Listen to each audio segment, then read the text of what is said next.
আসসালামু আলাইকুম প্রিয় দর্শক মণ্ডলী, আজকে আপনাদেরকে পরিচয় করিয়ে দেব আহসান মঞ্জিল সম্পর্কে। আহসান মঞ্জিল পুরান ঢাকার ইসলামপুরের কুমারটুলি এলাকায় বুড়িগঙ্গা নদীর তীরে অবস্থিত। এটি পূর্বে ছিল ঢাকার নবাবদের আবাসিক প্রাসাদ ও জমিদারির সদর কাছারি। বর্তমানে এটি জাদুঘর হিসেবে ব্যবহৃত হচ্ছে। এর প্রতিষ্ঠাতা নওয়াব আব্দুল গনি, তিনি তার পুত্র খাজা আহসানুল্লাহর নাম অনুসারে এর নামকরণ করেন এবং 1859 খ্রিস্টাব্দে আহসান মঞ্জিলের নির্মাণ কাজ শুরু হয়ে 1872 খ্রিস্টাব্দে সমাপ্ত হয়।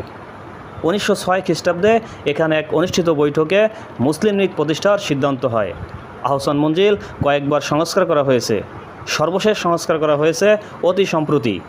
এখন এটি বাংলাদেশ জাতীয় জাদুঘর কর্তৃক পরিচালিত একটি জাদুঘর। এই প্রাসাদের ছাদের উপর সুন্দর একটি গম্বুজ আছে। একসময় এই গম্বুজের চূড়াটি ছিল ঢাকার শহরের সর্বোচ্চ। মূল ভবনের বাইরে ত্রিতোরণ বিশিষ্ট প্রবেশদ্বারও দেখতে সুন্দর। একইভাবে উপরে ওঠার সিঁড়িগুলো সবার দৃষ্টি আকর্ষণ করে। পূর্ব ও পশ্চিম প্রান্তে দুটি মনোরম তোরণ আছে, যা সবচেয়ে সুন্দর। 1 মিটার উঁচু বেদির উপর স্থাপিত দ্বিতল প্রাসাদ ভবনটির পরিমাণ 125.4 মিটার এবং 28.75 মিটার এবং নিচতলার মেঝে থেকে ছাদ পর্যন্ত উচ্চতা 5 মিটার ও দোতলায় 5.8 মিটার। 1897 সালে 12 জুন ঢাকায় ভূমিকম্প আঘাত হানলে আহসান মঞ্জিলের ব্যাপক ক্ষয়ক্ষতি হয়। আহসান মঞ্জিলের দক্ষিণের বারান্দা সহ ইসলামপুর রোড সংলগ্ন নহবত খানাটির সম্পূর্ণ ভেঙে পড়ে। পরবর্তীকালে নবাব আহসানুল্লাহ তা পুনর্নির্মাণ করেন এবং 1952 সালে জমিদারি উচ্ছেদ আইনের আওতায় ঢাকা নওয়াব এস্টেট সরকারের অধিগ্রহণ করে। কিন্তু নওয়াবদের আবাসিক ভবন আহসান মঞ্জিল এবং বাগানবাড়ি সহ অধিগ্রহণের বাইরে থাকে। কালক্রমে অর্থভাব ও নওয়াব পরিবারের প্রভাব প্রতিপত্তি ক্ষয়িষ্ণু হওয়ার ফলে আহসান মঞ্জিলের রক্ষণাবেক্ষণ দূর হয়ে পড়ে। 1960-এর দশকে এখানে থাকা মূল্যবান দ্রব্যাদি নওয়াব পরিবারের সদস্যরা নিলামে কিনে দেয়। আমি এখন দেখাবো আপনাদের ভিতরের জাদুঘরের যে ভিতরের অংশটা। রংমহলের 31টি কক্ষের 23টিতে প্রদর্শনী উপস্থাপন করা হয়েছে। 9টি কক্ষ লন্ডনের ইন্ডিয়া অফিস লাইব্রেরিতে প্রাপ্ত মিস্টার ফ্রিথ জকাব কর্তৃক 1904 সালে তোলা আলোকচিত্রের সাথে মিলিয়ে সাজানো হয়েছে। আহসান মঞ্জিলের তোষাখানা ও কোকারিজ কক্ষ থাকা তৈজসপত্র নওয়াব এস্টেটের পুরনো অফিস অ্যাডওয়ার্ড হাউস থেকে প্রাপ্ত বিভিন্ন নিদর্শন সংরক্ষণ করে প্রদর্শনীতে দেওয়া হয়েছে। এছাড়া উক্ত আলোকচিত্রের সাথে মিলিয়ে বিভিন্ন আসবাবপত্র তৈরি ও সমসাময়িককালের সাদৃশ্যপূর্ণ নিদর্শনাদি ক্রয় ও সংগ্রহ করে গ্যালারিতে উপস্থাপন করা হয়েছে। আহসান মঞ্জিল জাদুঘরে এযাবৎ সংগৃহীত নিদর্শনের সংখ্যা মোট 4077টি। আহসান মঞ্জিলের নিচতলার পূর্বাংশে অবস্থিত কক্ষটিতে ভবনের সংক্ষিপ্ত ইতিহাস, সংস্কার, পূর্ব ও পরবর্তী আলোকচিত্র ও পেইন্টিং প্রদর্শিত হচ্ছে। এছাড়া আছে তারজালি কাজের তৈরি প্রাসাদের একটি মডেল।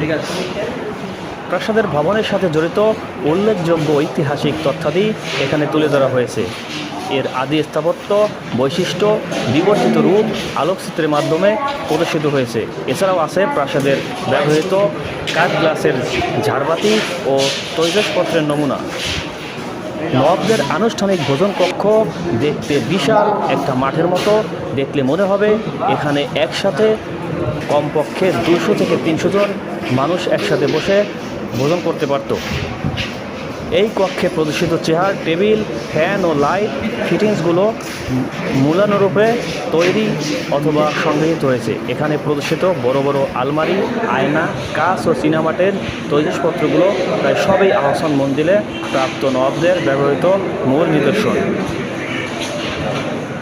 এই গোলাকার কক্ষ দিয়ে দোতলায় ওঠানামার জন্য নির্মিত বৃহৎ কাঠের সিঁড়িতে যাওয়া যায় এবং হাতির মাথার কঙ্কাল সহ এক কক্ষে প্রদর্শিত ঢাল, তরবারি, অলঙ্কৃত কাঠের বেড়া ইত্যাদি আহসান মঞ্জিল প্রাপ্ত নওয়াবদের ব্যবহৃত মূল নিদর্শন। বাংলার স্থাপত্য এরূপ বৈশিষ্ট্যমণ্ডিত কাঠের সিঁড়ি সাধারণত দেখা যায় না। 1904 সালে গৃহীত আলোকচিত্র অনুযায়ী সিঁড়িটি সংস্কার সাধন ও মূলানুরূপ নিদর্শন দিয়ে সজ্জিত করা হয়েছে। এখানে প্রদর্শিত বর্শা, বল্লম, ঢাল, তলোয়ারগুলো আহসান মঞ্জিলে প্রাপ্ত। নবাবদের আমলে এই শ্রীকক্ষে স্বর্ণমণ্ডিত ভিজিটর বুক রাখা হতো। এখানে প্রাসাদের ভিতরে আছে সিন্ধুক কক্ষ এবং কোণার সিঁড়িঘর প্রতিকৃতি। নবাব সলিমুল্লাহ স্মরণে প্রতি বিশেষ সম্মান দেখানোর উদ্দেশ্যে কক্ষটিকে সলিমুল্লাহ স্মরণে গ্যালারি হিসেবে সাজানো হয়েছে এবং এখানে রয়েছে বিভিন্ন স্বনামধন্য বিখ্যাত কবিদের ফটো এবং যারা এই বাংলাদেশের ক্ষমতাধর এবং বিখ্যাত ব্যক্তি রয়েছে তাদেরও একটি কক্ষ আছে যেখানে শুধু তাদেরই ফটো দেওয়া। এবং এই নবাব বংশের যে শুরু হয়েছিল সেই শুরু থেকে শেষ পর্যন্ত সবার ক্রমান্বয়ে ধারাবাহিকভাবে নাম আছে। প্রকৃতপক্ষে এই অল্প কয়েক মিনিটের ভিডিওতে আহসান মঞ্জিলের ইতিহাস বর্ণনা করা সম্ভব না। এখানে যে ইতিহাস আছে সেই ইতিহাস অনেক দীর্ঘ এবং ইতিহাস বলে শেষ করা যাবে না 6 মিনিটের